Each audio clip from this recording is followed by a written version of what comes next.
Welcome to the third episode of the Rawcast. I'm your host, CDK. Today we are joined by our latest IBFF Pro Women's Bodybuilder. We hear the story of how she came across this accolade and achieved that pro physique. We hear it straight from today's guest.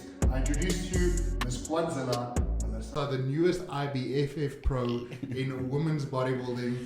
I don't think that, Melissa, that's an introduction on its own. I have to go further than that. IBFF Pro, how does it feel? Amazing.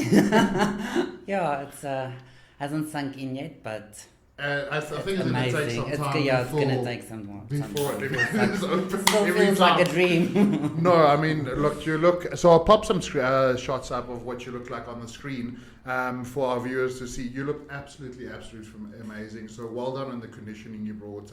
I'm sure the president of IBFF, Arnie, like you said, off camera as well, was quite astounded himself. Shame. He was. He was like, fuck it. You know? But yeah, it's the reason I actually called you in, invited you on the podcast as well. Is firstly, also you're the first female to be on.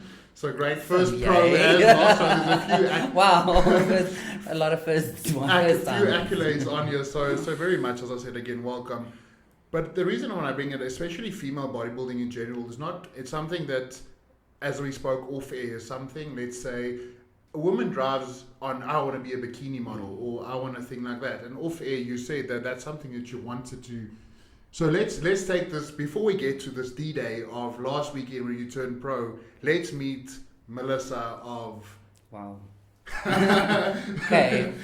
So it all started, obviously I was very active at school, netball, running, long distance, everything. After school, stopped it and stopped training and stopped partying and all of that stuff and picked up weight, and parents like, Mal, you need to start doing something, you're getting fat. I'm like, yes, but it didn't bother me so much.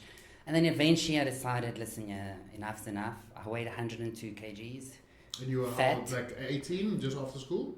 This was about 20. Okay. So I decided for my 21st, in August, I decided, my birthday's in November, so I wanted to lose weight. And then I started training, but then back then it was just cardio. You couldn't tell me, people are like, yo, but you have to start weight training. I'm like, no, it's going to make me bulky. I don't want to, I'm going to look like a man, I don't want to do it. And then I just started, and there I started losing weight, and I lost 20 kgs for my 21st birthday, so in 3 months. And then just there I started just getting into the healthy lifestyle, and I lost altogether about 40 kilograms. And then I started doing weight training, and a friend of mine that I actually met at the gym, and we started training together in the mornings. And then she's like, Mal, there's this bodybuilding competition. I'm like, bodybuilding? And she's like, yes, let's just go try it out. This is what the look. I'm like, okay, it's the bikini division. And that's where it started. And she's like, come, let's go do this. So I did it. Didn't even make top 10. I hated it. Didn't prep, so what federation was it? It was IFBB. IFBB. So didn't prep like... So I prepped. Compared to today's standards. So I got a coach or someone that helped me, gave me the diet. I did complete opposite. He's like, no, only cardio, 30 minutes. I did hour running. So I literally didn't listen. And then I was backstage with this bikini thing, and I got off stage, and I'm like, I hated it. I hated every single second. That's not me. I'm not a girly girl, high heels and that thing. And then I saw this girl, her name was Connie Clarence, and she did women's physique. And I saw her, and I'm like, if I ever do this again, that is what I'll do. And that's where I want to be. So yeah, there I just started. So then you actually started on... I just started weight training. I didn't have a specific time that I wanted to do it. I just said, if I ever do this. So it wasn't still not there that I want to do bodybuilding. It was just like, if I do. Then I just carried on weight training and grew, add muscle, whatever. And then that was 2012. In 2016, I decided to let me give this a chance, another shot. Then I did body fitness, also IFBB, Shamin Classic in Cape Town. Yes. And I didn't place top 6. I was too big actually for body fitness. And then I took another 3 years, 2019. I did my first women's physique, also IFB, also Shamin Classic actually. and I placed first. And there. That's what you did, the women's bodybuilding. No, that's women's physique. So Women's it's still a little bit, it's still the double bicep poses and stuff. It's just a little bit smaller look. Yes, It's not the. So if this was 2016, I believe it was, I can get my dates wrong, about 2013, 2014, when obviously Iris Carl was still winning the Olympia, and then they actually took women's Bodybuilding away, yes. And she was actually a documentary on Generation Iron where, they speak about this, and she was devastated. She was a 12 times winner. Was going to the Olympia, your goal from the get-go? No. So there wasn't really... I think only in the last 2 years. Okay, so it's not like something when they took it away, because remember, if they take if they took the class away, it's not an just Olympia, it's every federation. Yes. So did that impact you at all? Not at all. It was never a thing for me. I just wanted to do women's bodybuilding, women's physique. Yes. I loved the look. It was still very feminine, and that's what I wanted to do. It was never. I never even thought of Olympia. It was never a thing for me. Yeah. Only in the last 2 years that little seed got planted, and I'm like, ooh. I would love to do that. No, you definitely got the potential for that. So this was, if we take it the timeline, 2016, you won your first... No, to 2019. 2019. Yeah, okay, so this is still very recent, yeah. So it took you, let's say, 9 years? Yeah. To build the physique? And there I was still very small. I think I only won that day because I was more conditioned. I was smaller than the rest of the girl. Yes. I think there was 2 or 3 of us. I can't even actually remember. But it's not always about size. No, especially not women's physique. Yeah, and I mean, like, even in my lineup, which is men's super heavyweight, it's not about your biggest guy doesn't win anymore. No, it's not conditioning. It's conditioning, it's symmetry king. And size. Yeah, it all affects the general proportion of it. So if we went to 2019, then COVID happened as well. So how did that impact your training? I was planning on doing another show 2020, then obviously I didn't.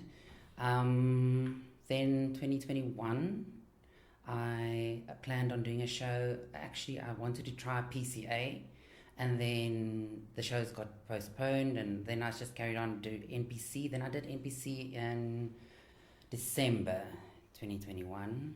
Eye Candy. Yes, the Eye Candy, the Friday night. I won my lineup and I won overalls, and then the Saturday was the African qualifier, and there I think I placed second. Yeah, so I didn't. There were also only four girls in the lineup. You need to be 5 in order to give a pro card. Yes, yeah, so we were only 4. So that's the thing. So we'll get around to the different federations and your plan around that. So Billy is boyfriend. Yes. Okay, not married yet. No, not yet. Okay, this is a sign. Now he knows. When did you? Because he's currently your coach, and from what I've seen, I don't personally know. He has played a big impact in your development. Massive. And your growth in the sport.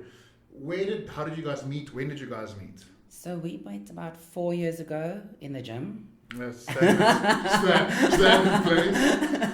And then we were just friends for a while, and then eventually got together, and then I was like, okay, I need someone to guide me. Like, I've been doing this on my own, or not as serious. So before Billy, you didn't have any... I had like this one saying this and help you for a little bit, but not a set coach.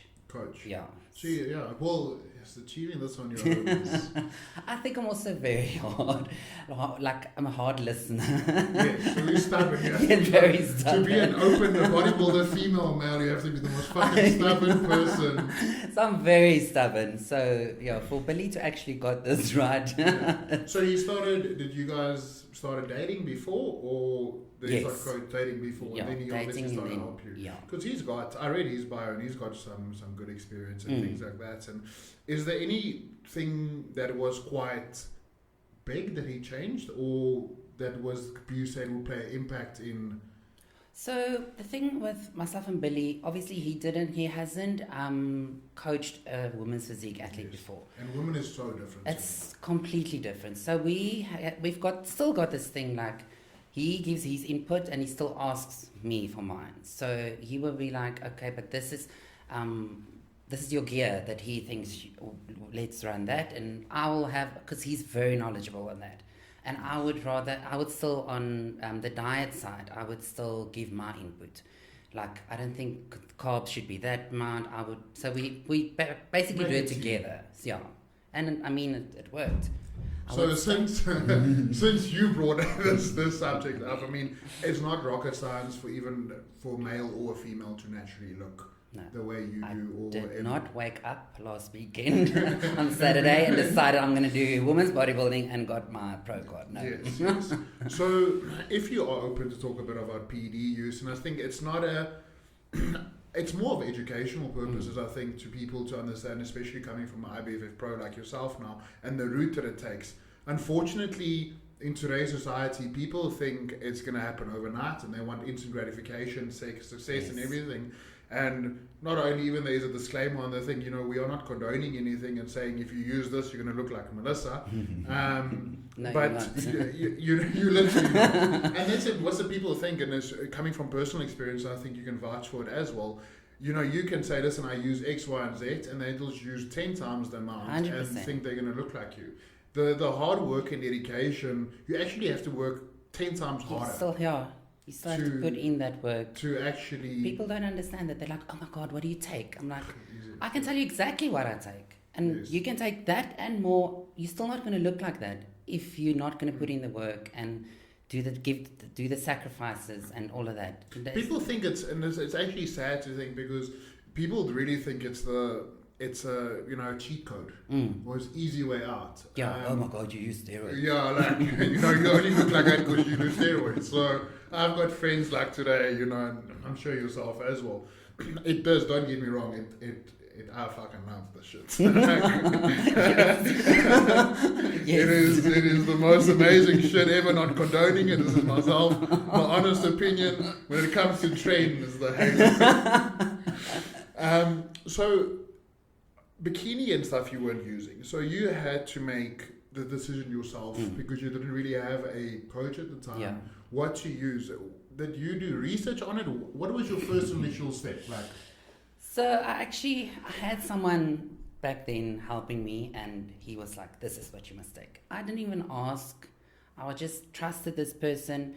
And I was actually telling someone the other day, I wish back then I had someone, a woman, guiding me, saying, this is what I think you should rather do. This is the negative effects it can give you, or whatever. I didn't ask questions. I was just like, okay, let me do it. I didn't even understand the names of it. I can't even tell you what it was. And I can relate. To give nobody knows this, but to give you an idea, I started it, and then I had a friend that was using, and I always wanted to look like him, and he guided me, and I was using. I ended up having a heart attack. Heck. So things like that. So I can really recon it, because you use this massive amounts in what they use. Yeah. That's coming from a male perspective, and that's what you learn. I wish I had somebody, in the same. But even coming from a female perspective, like you said, the side effects, especially planatorial side effects, which is obviously breast and reduction, and things like. The side effects of it. It's if you had somebody to guide you, like you say, that actually would give you the initial, listen, this is worth it, or this is not. We all make that decision of, listen, I'm willing to take 10, 12. That's the reality of it. Like, you are taking years off your life, and that's a decision you make for yourself, and I made for myself. But people don't, especially men, they treat women like a small man. Yeah, like it's really not. Their whole biological structure and their whole thing is completely different.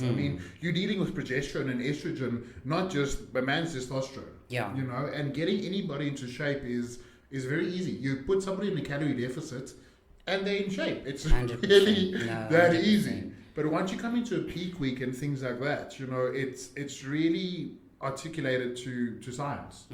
So. Even back then, let's say 10 years ago, there wasn't really the knowledge there is today on the market, and the experience. So, it's you don't know what did you use? What was the first? I think it was something enanthate. That's all I remember the name. I think it was probably Tasty. Yeah, it was probably that. Which is much better because it is a long acting. Yes. The amounts, I can't tell you. I was just like, okay, inject me, that's it. Yeah. And it's amazing quite, if you really think about it, I can put myself in your shoes as well. How much actually fucking trust you put into a person. And like, you live, this is like my life. Crazy. Like my entire being, my entire thing is like, yeah, and I trust you. Yeah.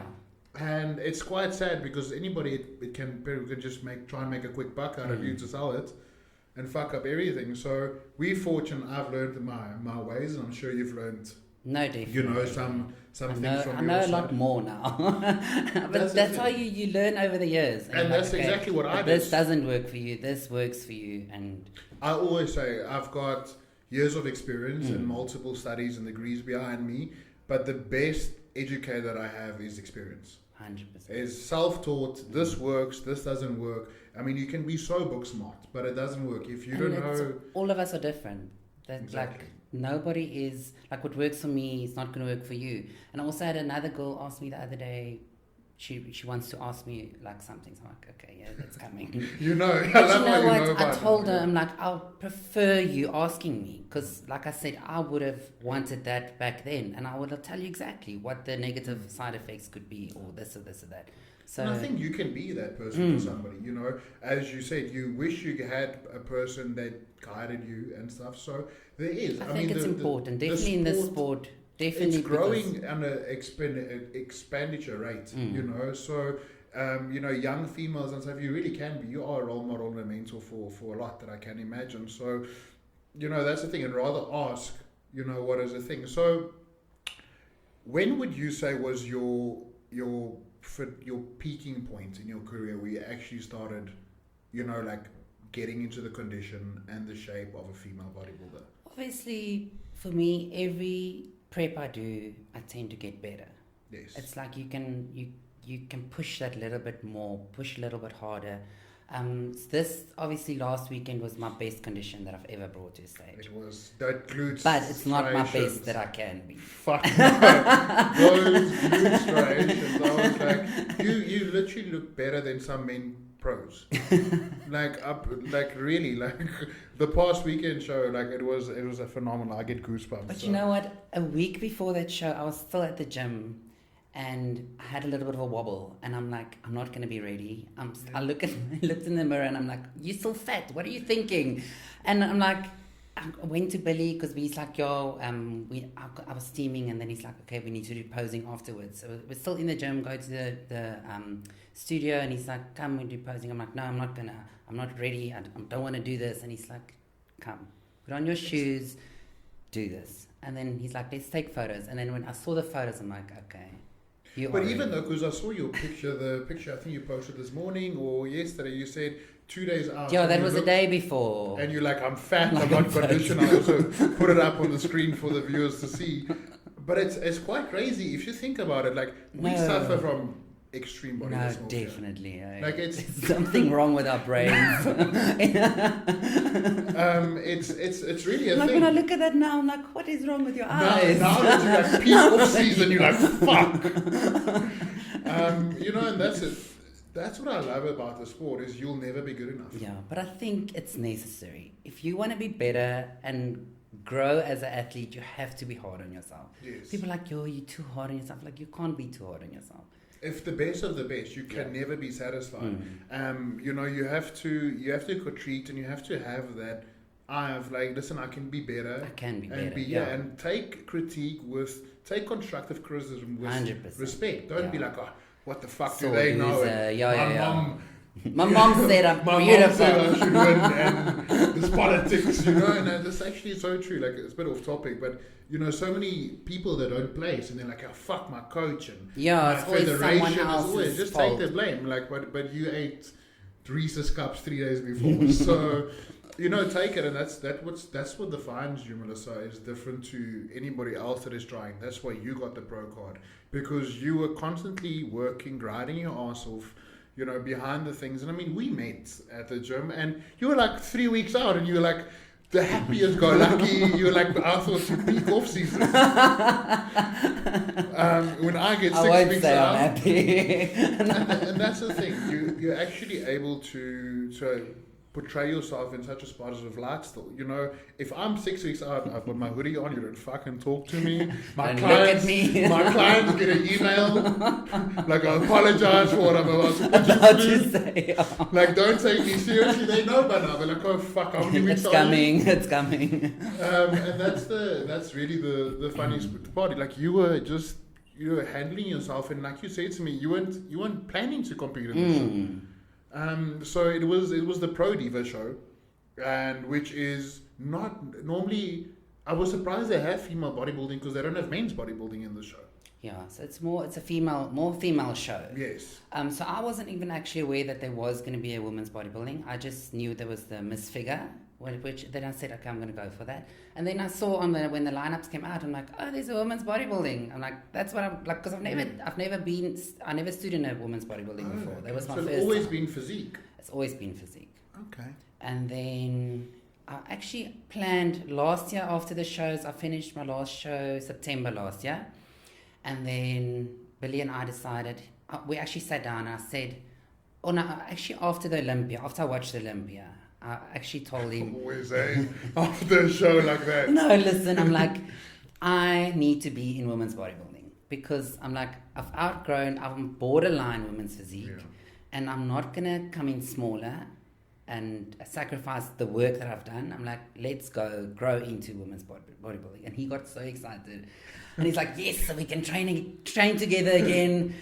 Because we train differently because I didn't need to grow as much anymore. So I'm like, okay, let's do this. And then there we decided, he said, if you want to be women's bodybuilding now, you're going to eat like a bodybuilder. And he's like, so then it started because normally off season I was playing around. Like I did a lot of cardio because I actually enjoy cardio. Yeah. And he's like, no more cardio off season, only 20 minutes 3 times a week or something like that. Just to keep yourself mentally full.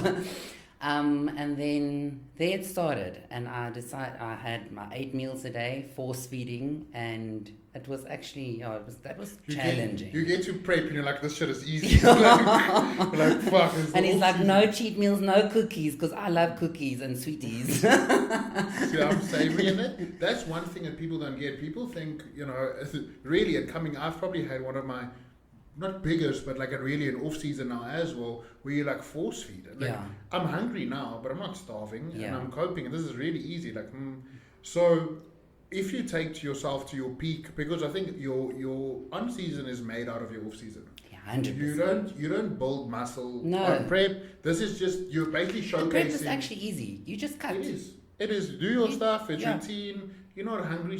I always say to Angelique as well, I was like, just fucking suck it up. It is what it is. Okay, perfect. If you take yourself back to your peak off season, what was your macros like? I think when we came to the end, so the top part of my off season, I was at about 3,500 calories. And that was a lot. Yeah. For me, it's clean food. There was nothing, so it's just rice, chicken. I didn't even have eggs in my diet, some mince and stuff like that. So it wasn't, I was eat clean. I was eating. I remember, I think, look, my peak was I was about 1,270 grams of carbs. So about 6,000 calories. Sure. And I was eating about 500 to 700 grams of rice per meal. Fuck sake, I'm just hitting the humor You're waiting to go like hypo so you can eat I've not done that yet. You're missing out, Melissa. The show. So it's really that. So, and I mean, like as I say, that's what builds you. Those things like that. It's really the off season that shaped you to the. So if I have to tell you, Mark, I did women's physique last year. So I did IFBB last year.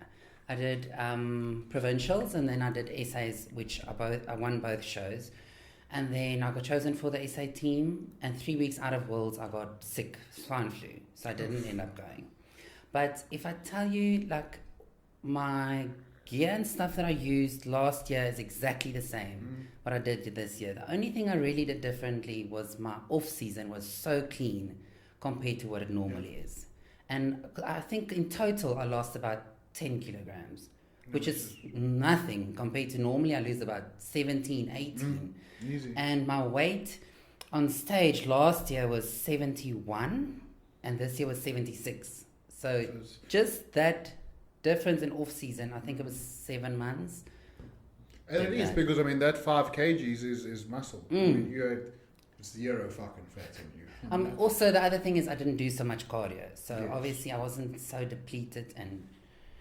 That's the thing, and the other thing with a longer prep as well. I don't know if how long did you prep for the show? So I planned on doing 18 up until Fire and Ice because that was a show that I wanted to do, and then 5 weeks out of Divas, I decided to do Divas. So I cut my prep off with 4 weeks. So I only did 14. But that's the thing; it's still a 14-week prep, and I think this is the majority of things. People do like an 8-week prep. I'm like, how can you? Because ridiculous. if you need to mitigate and actually take carbohydrates down slowly and drastically to spare waste muscle. So you can actually do it, and it's a lot more sustainable because then dropping, let's say, 10 grams of carbs every week is much easier than dropping 100. Yeah. And then you actually come in conditions and things like that. So pro diva is out of the way. You got your pro card there. What was your lineup like? I mean, what is female bodybuilding in South Africa at the moment? Like, there's a handful in South Africa, especially women's bodybuilding. So physique, there's a few still. Women's bodybuilding, I think I can count on one hand. Athletes all over all the federations. But that's why I said it's not only for female. There's two reasons I personally think that's why it's a handful. And please correct me if I'm wrong. One thing is women don't have what it takes to be a bodybuilder. It's a lot harder for women to get there than for a man. No, 100%. So they'll much either compete in bikini and stuff like that. And if, sorry to say this, but it's the truth, but majority of women that are too fat just compete wellness. Yes. And majority of people, but that's not even women, but majority of people can't diet.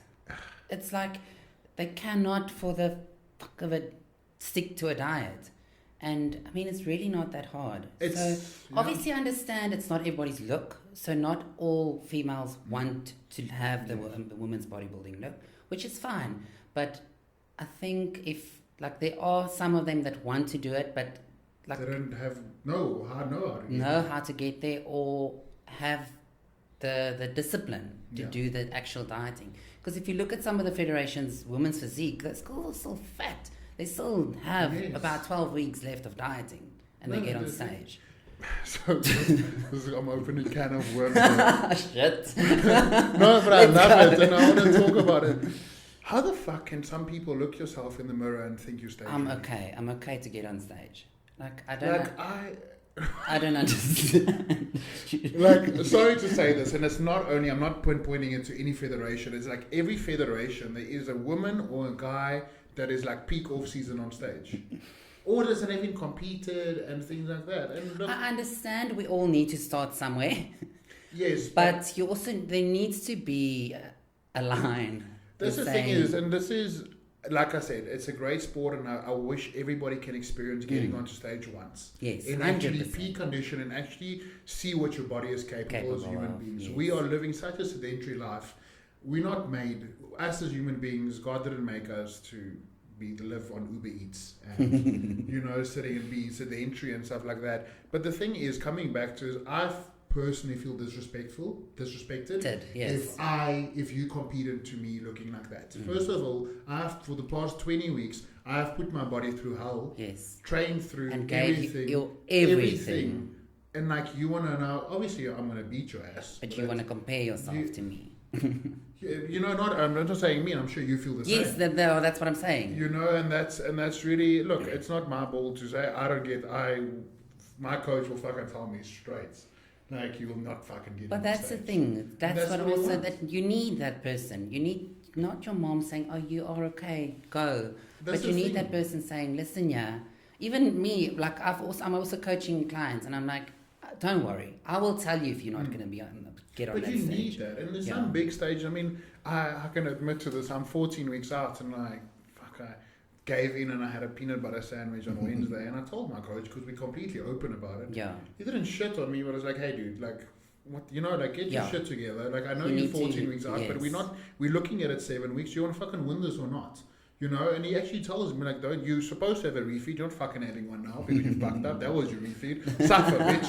Like, I love that. you know, and that's what you want. Yeah. You don't want to be a coach, be like, oh, you know, it's okay, and now you go, thing, just accept it. But in all fairness, I feel that people do then have, you know, reversed this body dysmorphia.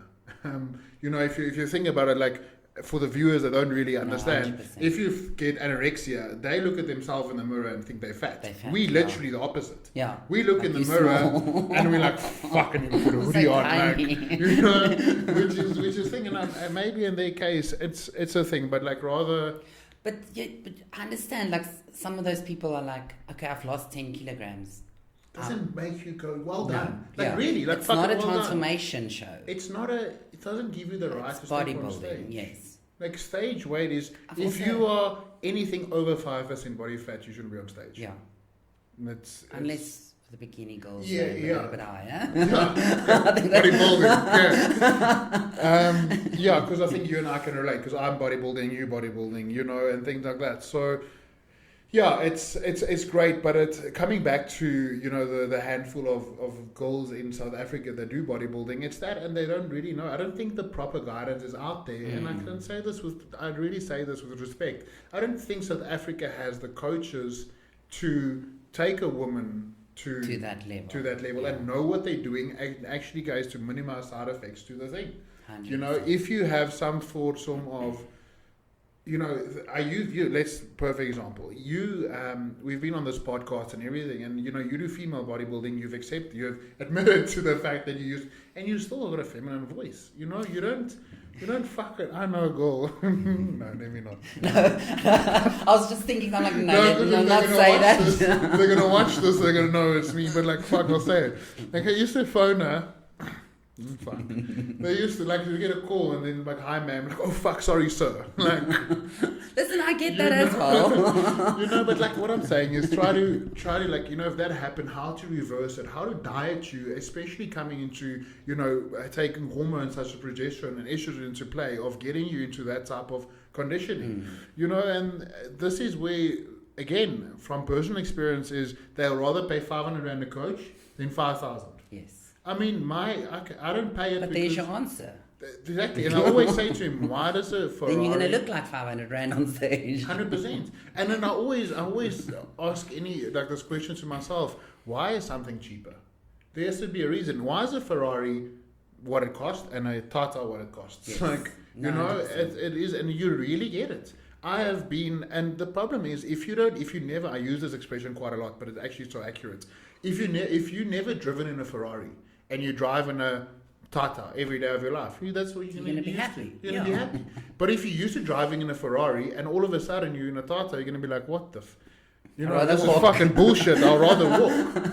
You know, exactly. But you know, I feel like once the doors open, and it's not thing, and like, unfortunately you're dealing, and it's not only in South Africa, but everywhere in the world, where every coach is, you know, they compete once and now they're online coach, and they can transfer women, and you know, so things like that. So, you know, it's great, but the women that do compete, it's actually good athletes. It's not, you're not having a girl that's completely out of shape. You know, everybody does look their optimum best. So even though it's 5 women's bodybuilding in South Africa, you know, you're standing the best of the best. Yes. So what I wanted to ask and I want to dive into, so you've competed IFBB.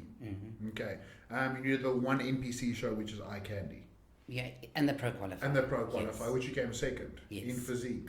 Yes. Fuck. So you missed it by 1.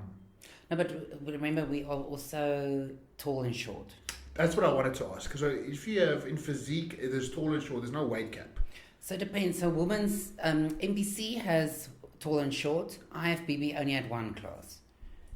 So Which is better, because open is open. Yeah. Like, that's my 5 foot or 7 foot and 200 pounds or 500 pounds. You know, so, okay, so you were in physique, you were capped. Yes. Women's bodybuilding open lineup. Which is what you want. Yes. So I think it's also because there's so little, so they just throw everyone But together. even in America, if you look at the Olympia, I think there's like 10 or 15 athletes. I mean, you compare it to classic physique, there was like Especially now, it's so difficult to get to Olympia because you have to win a pro Yeah, they show. took the point system away, which I agree, which is great. But there's some good ranks coming up. So let's take it away for a step back from you. Currently an IBFF pro. Your goal is to compete in the Africa Cup. Africa Cup, which is in December. September 16th. Okay, so what's the next step for Melissa on this one? So that is now I'm 6.5 weeks out to that one. Okay. So just better conditioning. Obviously, you can't add more size now. Yeah. So that's what we're gunning for. And then from there you'll go to Worlds. I'll only go to Worlds if I place first. Yes. If I don't place first, then I'm not going to Worlds for experience. But we already know you're placing first. It's like let's not count the chickens. Okay, sorry. But fair enough. That's the thing. You should be so you need to have some humility at the same time. There is competitors. Even I always say there's always somebody bigger, stronger. I always say there's always a cockroach that climbs out of somewhere. Like literally. No, fuck's sake, that is so true, hey. But your goal is IFBB. Why did you go? So was this your first IBFF show? So it was my first IBFF. Billy actually competed with them last year, and I was with him backstage, and I was just like blown away how the running of the show, it was so on time. Just the I almost said clients, the athletes backstage, everybody just like it's a family. Yes, 100%. I never competed IBFF before. I've been loyal to NPC. It's just not unfortunate, but I want to be in that league. Yeah. But from the shows that I've been to, I've spoken to Arnie. to things. It's really a family. No, it's I'm friends with I've never experienced that with any other federation. And that's what you want. You get to a stage, and I've experienced this as well. I'm not going to show which federation, but at a show where the girl was so jealous of the lady that's going to beat her, she actually hit a bikini and stole a bikini. No, man. So lucky there was. But things like that, you usually support them and be like, fuck Melissa, like, well done, like, you're going to win, not like, you see that fucking bitch, That is it. And that's the thing. So, and then you were blown away, obviously, by the organization and the thing. And that's where you want to be. And that's what they want. said, I want to do an IBFF show. And then this year I decided that's where I'm going to be. So rookie gets pro card. Yes. That's the way it wants to be done. Yeah, I mean, it's the nice thing about IBFF and especially any other federation, they've got pro shows in South Africa. Us living in, you obviously want to compare your best to the best, which is 100%, worldwide. So even it doesn't matter what federation you're in, that is something that you want to go world stage. That is from every aspect and every nationality. If you win, I'm sorry, you're the best of the best. Doesn't the federation that you're in. You are, yes. But coming from South Africa, we just can't afford it. That's expensive. Like an American trip, if you earn in dollars, if you earn in euros, by all means. But I mean, if you have to go and do conversion, I mean, one of my dreams is I'm realistic about my goals and stuff like that. I know I'll never be on Olympia stage. I won't. I've got tattoos. I've got a fucked up chest now. I won't be there, so I'm optimistic, but I'm realistic at the same time. But one of my goals is to do an amateur Olympia. Yes. And that is very much achievable, things like that. But if you do the ratio, it's like 200,000 rand just to go over for 2 weeks. And you have to go. You can't go on a Thursday and then, you can't. You have to at least a week. Not only, exactly. And as you know, being a bodybuilder, not only about the sea level change of water and holding water, you have to go there. And if you've never been to the country, you need to find a gym, you need to go, I'm going to cook my food, where am I going to cook my food, you need to find a gear supplier there. I'm not fucking flying with gear. I've never done that. I've done that. And you're still here. I'm still fine. I didn't get busted. Luckily in South Africa. once again, so just give them some as well. You'll look like me. Yeah, so that's the thing, and that's the thing about IBFF and stuff like that, is once you, any professional league, you know, once you turn pro, money is an option, which is a big thing for us. I mean, bodybuilding costs a fuckload of money. Like, somebody asked me the other day, so how much you get paid for this? This is before I got my pro yes, card. yes. I'm like, no, I do this for fun. Even my parents, Like, they're like, you tired like so this. what do you get? You know, just like a medal, you know, and a mass gainer if you Listen, want I got a lot of prizes. Then again, we're taking it to IBFF. They really do. It's crazy. I think I got like 6 months supply of collagen. And all the supplements. It was. No, that's what you get. Yeah. But you know, it's still, I mean, off season a lot more. I've realized that a bodybuilding off season is, you thought prep was expensive. Yeah, no, Fuck, prep is cheap. Yes. You know? Off season is crazy. And to be honest with you, it's not only the gear, it's the food. It's the food. And the supplementation. Especially like myself and Billy together. He eats about a kg of rice a day. Yeah. Oh, yeah. No, when I was off season, like now I'm not cooking the whole day. That's my hobby. I'm on pigeon food now, so I'm living my best life. Yes. Fuck, I've like, It's safe now. One meal is like 50 grams of rice compared to 500. It's a big fucking difference. But you know, like things like this, gear, GH, you know, it's something you need. And at the end of the day, if I don't use it and my competitor is using it, he's going to look better. If he's eating, I can say this, it's really that if your competitor is going to eat free-range steak and you're going to eat checkers, there's small differences, but like, this is how meticulous I am, that I'll fucking shit better than mine. In my mind, I'm like, is that because I eat that fucking checkers chicken that one day? Not that peanut butter sandwich. Fucking red-handed. Shit, no. You know, that's the thing. I mean, Angie also knows. You know, she weighs my food, but like I'll weigh it just to double check. Even my fiance, you know, I trust her with my life. Fuck, it's 150. Also, like, I can put that extra blueberry. It's not gonna do much. Like, no, take it out. Give it to the dogs. Exactly. You know, so it comes down to a very, you know, expensive sport. So once you go pro, like you said, it doesn't really sink in. It doesn't change you who you are. It gives you a pro status, but now you're actually at the bottom of the. That's the thing. Now you, the baby in the sport again. You literally, and that's what I kind of love about it. And then you work yourself up, you know, and then you get it. So being able to work for something and then earn actual prize money is a big thing that you know you can work towards. It's not something, and you don't have to put it out, because I mean, if you're going to compete into a overseas show and putting that money on top of your prep. So now this is, let's say, I mean, sure, let's be honest, the prep for a couple is probably about 50K a month with gear and food. So I mean, my Angelique and I prep together, and you and Billy prep together. Yeah.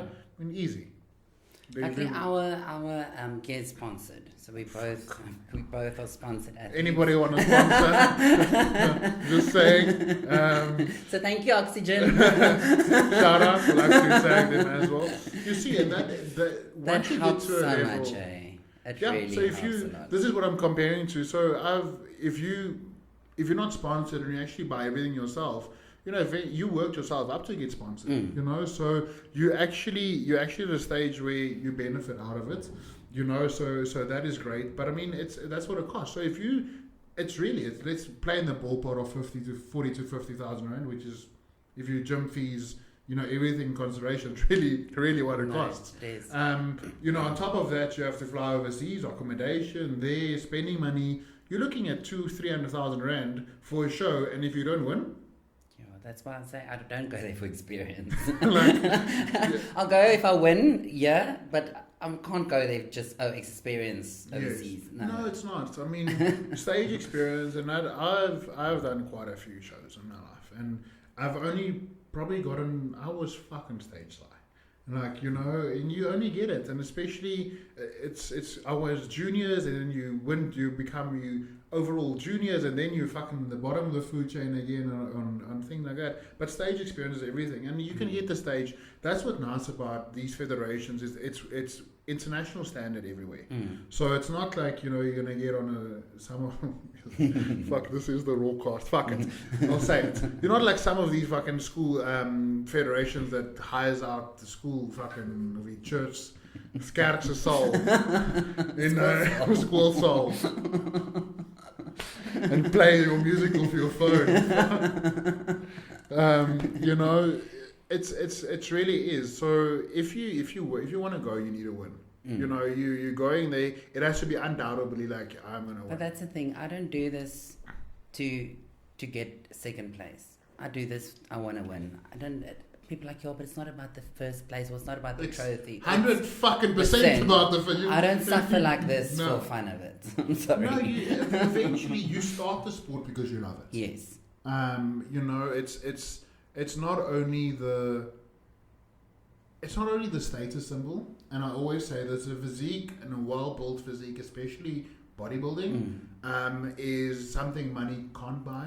You can't rent it. That's your trophy. That's literally you walk around with it, and it's a sign of motivation, dedication, respect for yourself, and you are control of your body.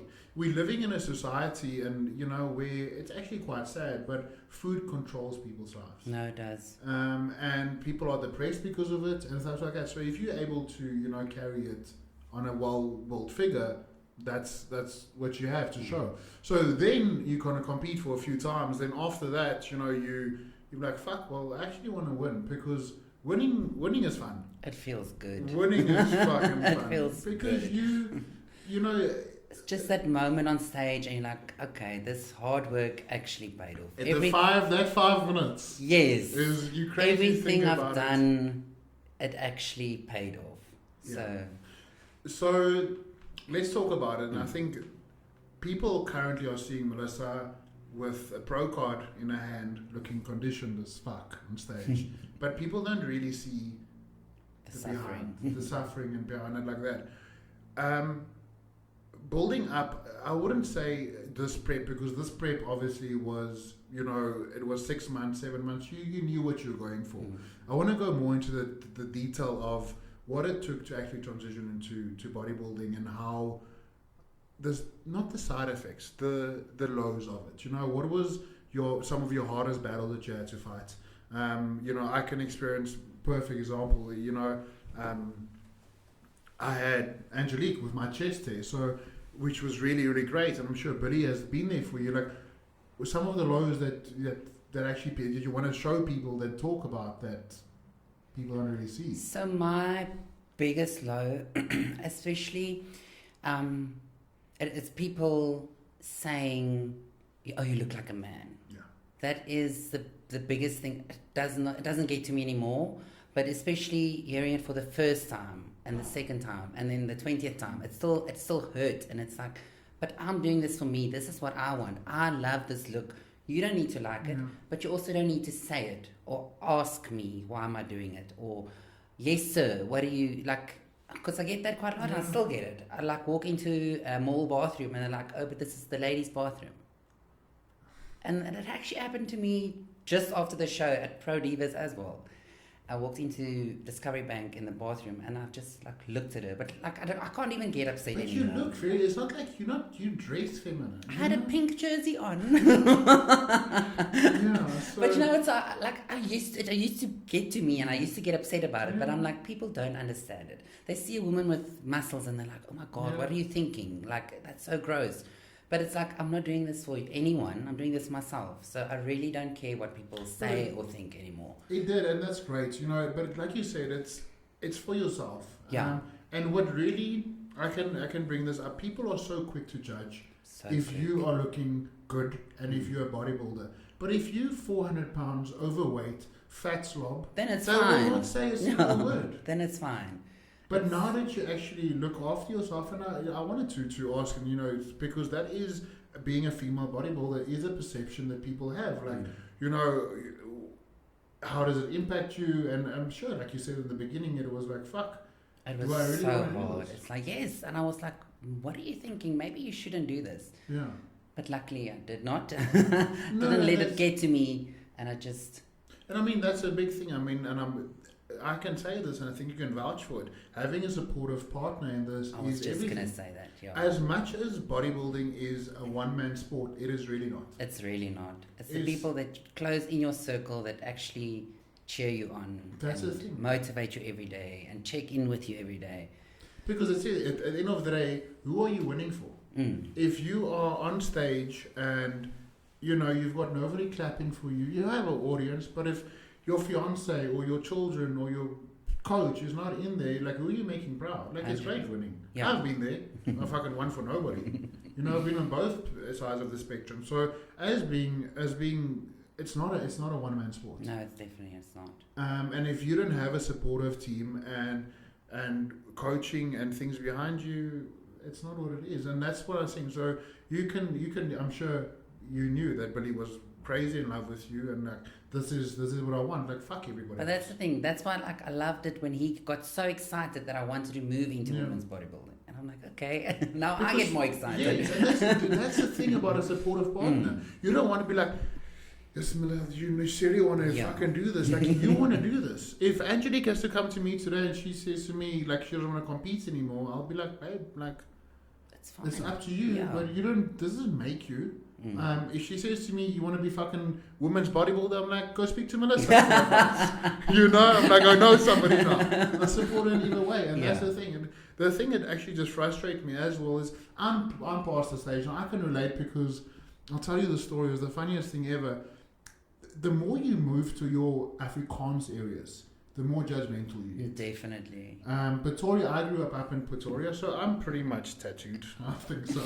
And I'm big and stuff like that. And I'll never forget it. It was about 2 years ago, and we just came from gym match about chicken breasts, and I was still pumped up, and I had my vest on, full of tattoos. And this, I was looking at I was buying something, and the mother was like, grab the child, and I was like, fuck, like, I'm like, just calm down, Susan. This arm costs more than your life. This exactly. And she literally said to me, like, in Afrikaans, but I'll translate it. She said, "This is what you're gonna look like if you don't do your homework." Like, and I was just like, my fork. Like, my personality now, I would be like, askies. Yes. Okay. But that's not the perception. But like, first of all, like, who the fuck are you to say anything? And even coming from you, like, you doing it for you. It's appealing for me. It's what I like. Exactly. I don't know you. I'm not dating you. I'm not married to you. Who are you? But it still affects you. Yeah. Obviously, and growing up in a whole different millennial society that we are right now, to when we were 18, I mean, social media is a big thing.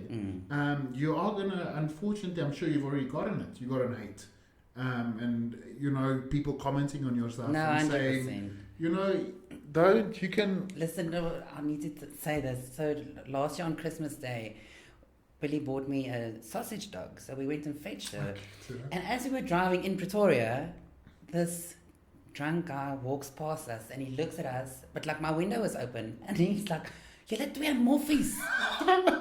And I was like, "Excuse me?" I've got my hair extensions in, my makeup's done. I just like, we looked at each other, we just started laughing. We're like, that is the mindset of these people.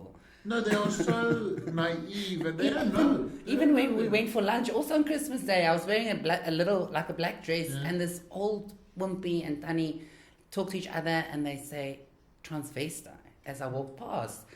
And I didn't hear it. Billy heard it. He was walking behind me, and he stopped there at the table. I would say and something. he's like, "Excuse me, what did you say?" Yes. And they were like they couldn't speak, and they're like, "Oh no, we're talking about our daughter." Oh, bullshit. The thing is, look, what are we growing up right now? No, what's crazy. going on about the 79 genders and everything like that? In a way, if you have to compare it, to give you an idea where we get into this, our generation compared to our parents and the older is completely different. No, it is different. I'll give you an example as well before we get into this. So Angelique phones my stepmom the other day. And how's things going?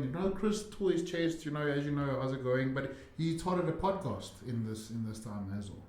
My dad phones me the next day. He says to me, "Listen, can you talk?" I'm like, "Yeah." He says to me, he's like, I heard you fucking growing weed. And I'm like, yeah. So, pod? Yeah, that's all I heard. Fuck, I laugh. And I explained it to him, and he's like, it's at the gym. He's like, are you growing weed at the fucking gym? And I'm just like, I was just, so they are so further behind. So, Yeah, shame. if, if people really don't think, the older generation think you stand on stage in bikini, you're probably a stripper. But that's my They mom. are so- My mom's like, she's like, what? You're gonna lift weights in a bikini? I'm like, yes, in a bling bikini, Yeah. and with heels on. I'm like, just bless your soul. They don't. You accepted it to a stage. They don't. I don't blame them anymore. Yeah. I've really had a form of resentment towards my parents for a very long period of time because, they didn't accept it. Understand Even it. when I tore my chest now recently, I had a big fight with them because they said, maybe it's God's way of showing, you should get a proper job. Or you should, I was just like, but they think I pack weights away. They have no idea They don't understand. but it's not, then as I actually sat and I realized this is not what they are used to. Back in the day, this was like not even Barely unthinkable. spoken of, yeah. So if they say, but this is where I agree, like the Afrikaans saying goes, and I'm sure you know it, as jy niks goed doen, sê nie bly Play liewe it stil. still. Like, just shut the fuck up. Like, I'm not doing this for you. This is appealing for me and appealing for Billy. Yeah, that's it. That's all all I that fucking care matters. about. And if that's the thing. Okay, in all fairness, sorry, if Angelique tells me I'm getting too big, I'll laugh at her. I'm like, yes, it's fucking working. I'm doing something right. But she met me as a bodybuilder. She and I met her competing as well. It was like-minded things. So it's not about the public, and the public will always have a perception about it and something to say. For the rest, but you know what, Melissa? It's not only in bodybuilding; it's everything in life.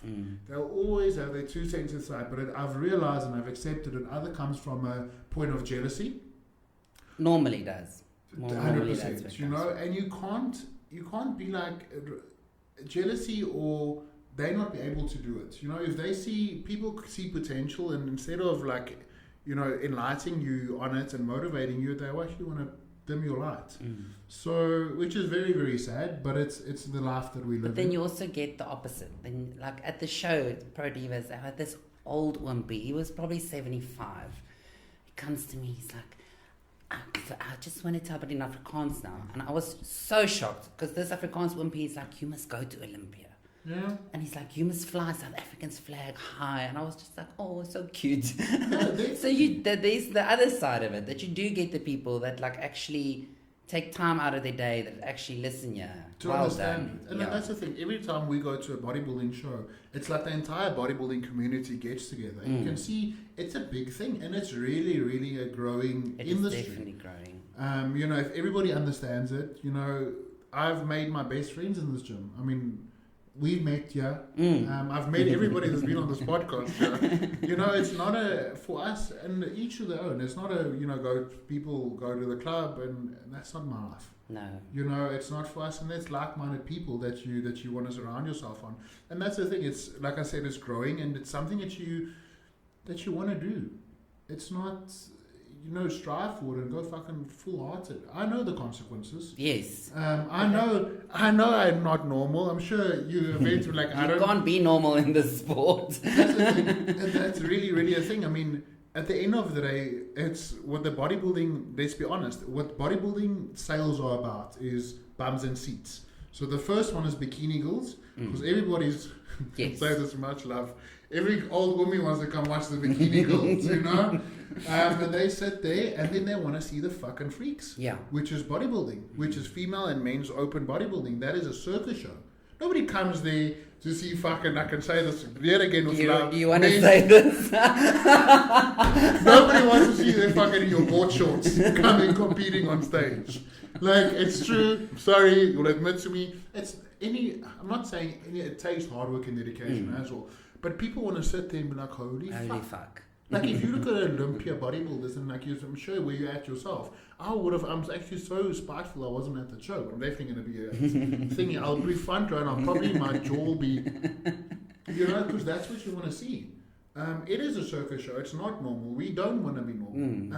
And it has, coming from listening to, your story, it comes from bodybuilding, especially open as well, comes from some sort of background.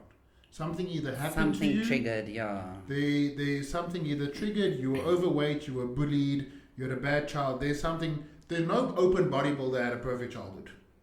Oh, that's true. It's if you talk about it, and also I had a friend come up to me the other day, and he said to me, "It's like you guys are so nice. He's like, you are teddy bears. You're literally teddy bears. Then you look at these muscle models, and they're biggest assholes, idiots, like egotistical cunts. Sorry for my French, but it's the truth." And I'm like, why? And like he said to me, like, why is it like that? I'm like, firstly, because we don't do it for the fame and the fortune and the look. We do it for training. Isn't anything for me on how I look. It's No, if I couldn't, I wouldn't train for 4 weeks. I would fucking insane, literally. So it's not about the look and stuff like that. It's really something. It's a mental game for us, and it's what we can achieve. And yes, getting how much further we can go. And that's the thing. How much more we can push. Pushing the body to the capabilities that we are. And I mean, you peaking at 35. This is 35, 32, 38 is your most muscle bellies are actually developing, is where you peak. So I've got 3 years left. You got 3 years fucking I need to give it everything now. Exactly. But I mean, look, I'm not. Irish Carl won up until she was quite old. And that woman looked fucking... That's next level. Sure. I don't even know. I have to put up pictures. Yeah, she looks absolutely amazing. And I'm very, very glad that they brought women bodybuilding back. No, and they took it away pure for the reason because people didn't think it's feminine. But who gives a fuck? What the fuck? It's like women's bodybuilding. Like, it's not a fucking pageant. Like, that's the thing. At the end of the day, it's still going to sell tickets because it's still a freak show. So I'm very, very glad because, watching the documentary, she was in tears. She couldn't even... I mean, I'm sure you've watched it as well. She speaks about... she was in 12 times. I think she's 12 times. 12, yes, I think it was 12. Imagine when they look at 12 times. I get like goosebumps. And I mean, that's all she knows, and now all of a sudden it's gone. Taken away. She couldn't get an entry to a normal regional show. She's like, oh, please say your registration. She's like, why the fuck? I'm Irish Kyle. 12-time Miss Olympia. Like, why must I send you who I am? Like, why must I do a regional to qualify? That's insane. So I'm glad they brought it back, and especially, like women like yourself that wants to get there.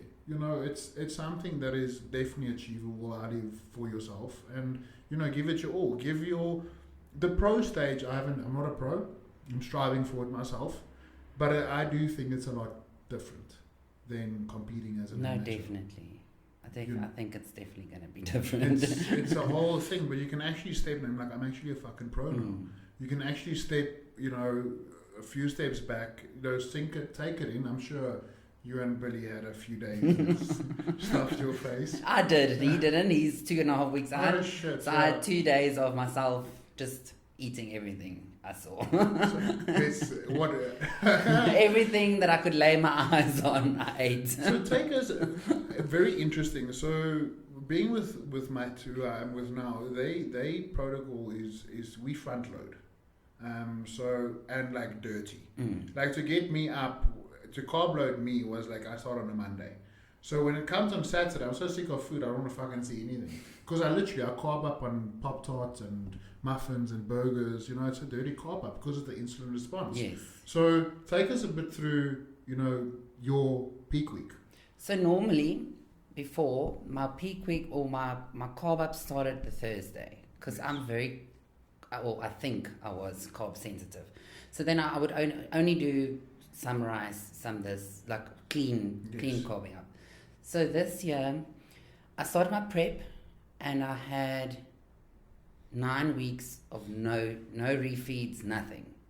And then Billy said, okay, let's have a cheat meal. So I had burger chips and I had a caramel cheesecake. And the next day I was so full, and then I brought it up and said, let's do a dirty carb up this year.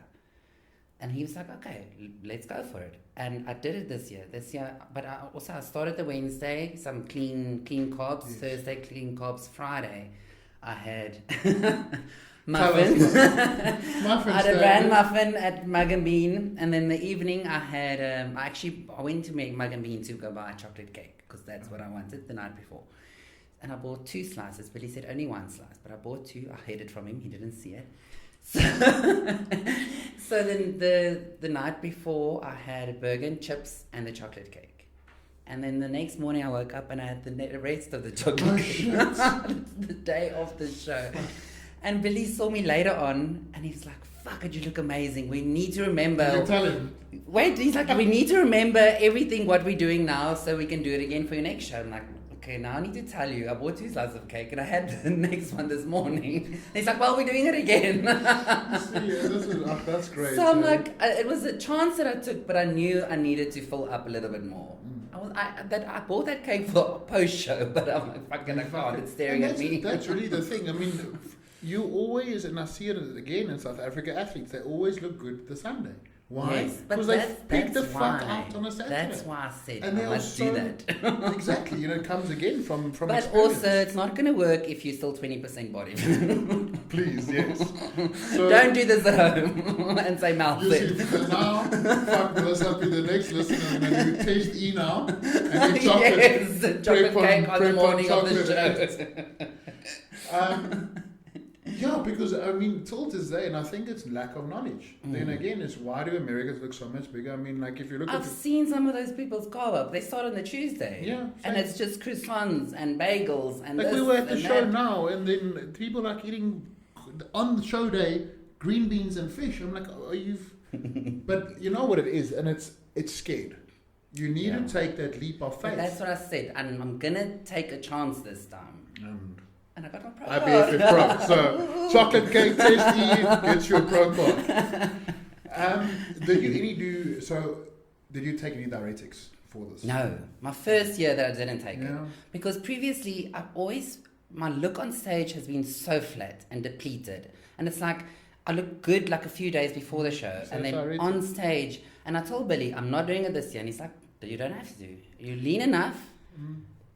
I didn't. And especially with the carb up and stuff, like you eventually your glycogen stores are so depleted, you can shove your face with an entire chocolate cake, you will not carb up.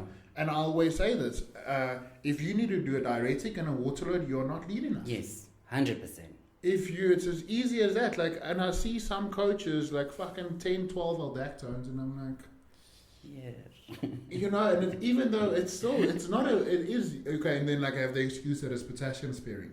It still takes 4 or 5 days to go in. You still need that sodium load to actually fill yourself up. Yes. You don't need if you're taking that race, if your coach is saying that should be an indication, listen, you're not ready for the show. Yeah. You know, you can't carb up like that as well. So running into the show show was Saturday, you started peak week on Monday. Yes. It tastes like fucking battery acid. So Monday, and that was normal. I just did normal. I started the Saturday water loading just normal. I think I did 7 liters, 6 liters, 5 liters, countdown like that, and that's it. And then on show day, Nothing. that was always the worst day. That is bad. People think like hunger, like you actually just want fucking. But he's like, what's the first? I'm like, I don't even want to eat anything right now. Just The first thing I water. want is something to drink. I got off stage, I was still with my trophy in my hand, and I finished an Energy. I was just so thirsty. That's the thing, especially then you're going on stage. I'm sure you were on stage for long. So I did Miss Figure first round, then I did bodybuilding, and then overhauls. I was probably on there for like 10 minutes in total. Yeah. Which is, I mean, once you get to a comparison, you know, like I think my longest I've been on stage was 37 minutes of comparison. There was like 25 in the lineup, and it was good athletes. It was the 2021 Muscle Militia. Oh wow. And I still did classic physique. Okay. Back in my young days. Young days, it was years ago.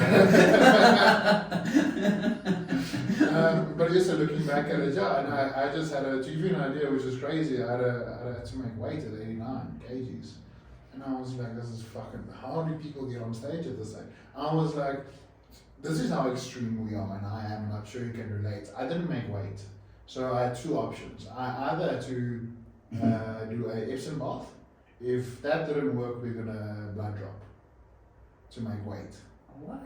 So I was like, cool, I'll do it. Do it, whatever it takes. Just I'm making weight, you know.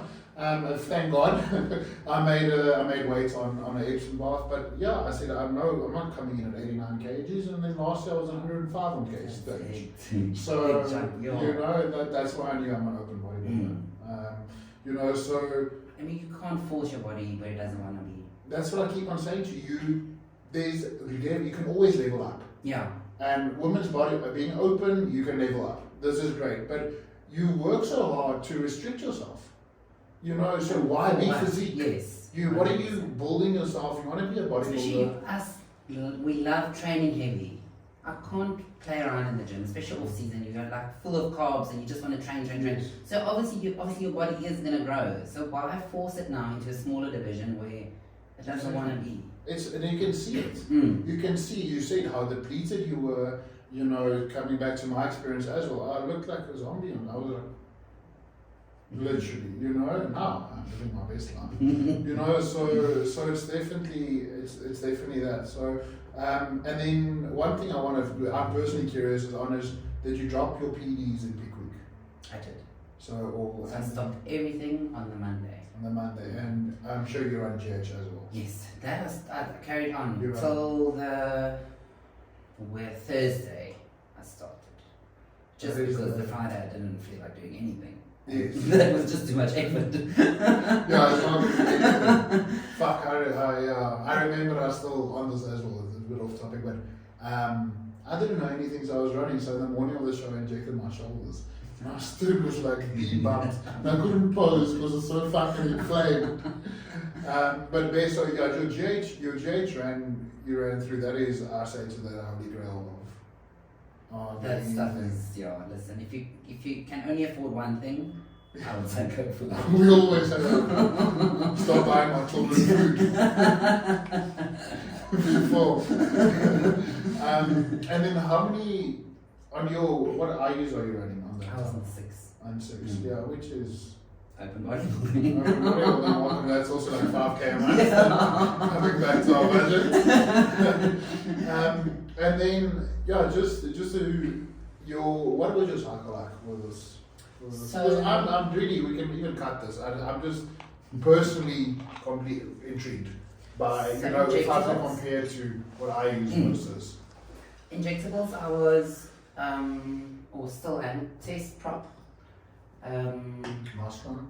Mastron prop, train X, so literally and Prima Bolin, yes. And it was only, I take 0.5 every second day.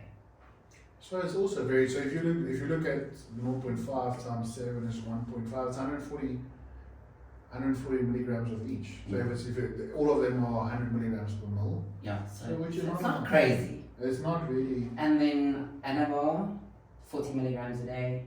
Winstrol, 50 milligrams a day. T3. Yeah, I'm scared of T3. That's one thing I'm scared. I've always used it. Yeah. And I've never had a thyroid problem. No, so I just.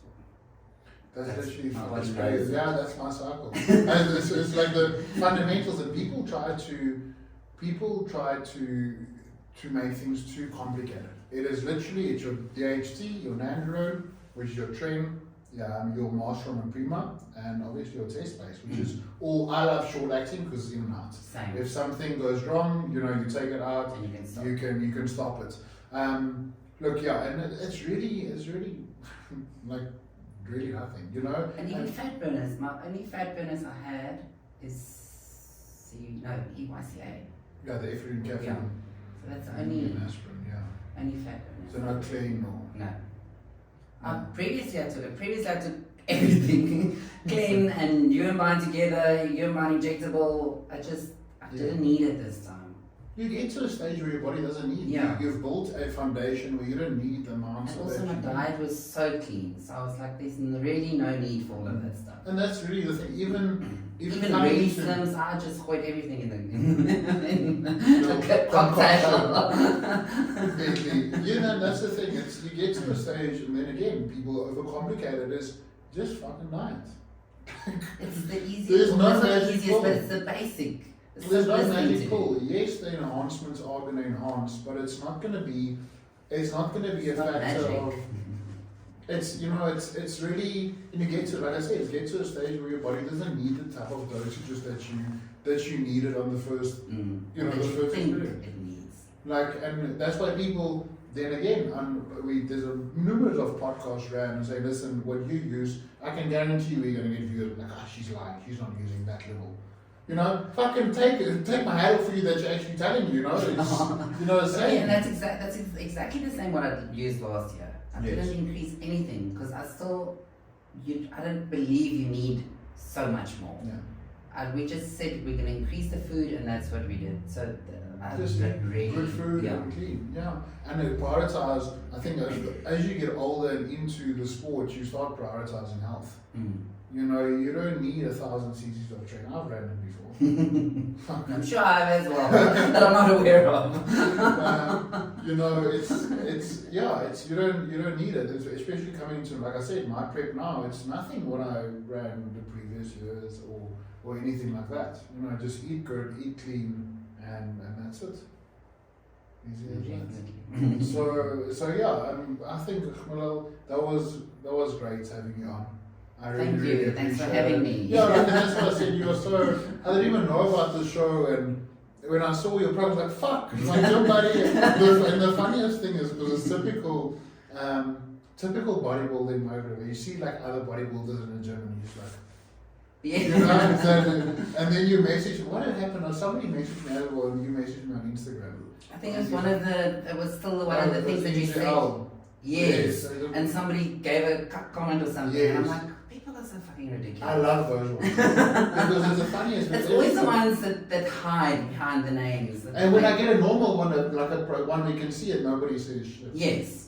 You know, if I But say you're scared, come, just, yeah, come so, down, come show and now that's who the you thing, are. and then I said, sorry, like I'm always just in such a like mind, and then I saw you, and then you were like so happy, like I said, so happy go lucky, and then fucking next week I see on Instagram and go, you're broke on. So I just, the thing is, I wanted, hopefully we can create some awareness of bodybuilding and female bodybuilding, and I would love, like I said, I'd love to have you on and talk about your journey and what you went through to be able to get here, what the plans are. I'm super excited to follow your journey. We're in the same gym. You know where my office is now. Now I know, yes. We're gonna come pre-workouts, and please, I would love to see Billy as well, and all the best. Like, you really, really do deserve this. Thank you. You know, it's 10 years of fucking riding for 5 minutes on stage. Yeah. But you'll do it It's all all over worth again. it, yeah. So I will definitely be in the front row seats. I'll message Arnie for some VIP tickets. And I wish you best of luck to your ventures. And I got future Mrs. Olympia on my podcast. Yes. So thank One you. day. No, you got it. Thank you so much. Thank you. Really, Thanks really for having me. appreciate it. It was awesome. Yeah. Thanks.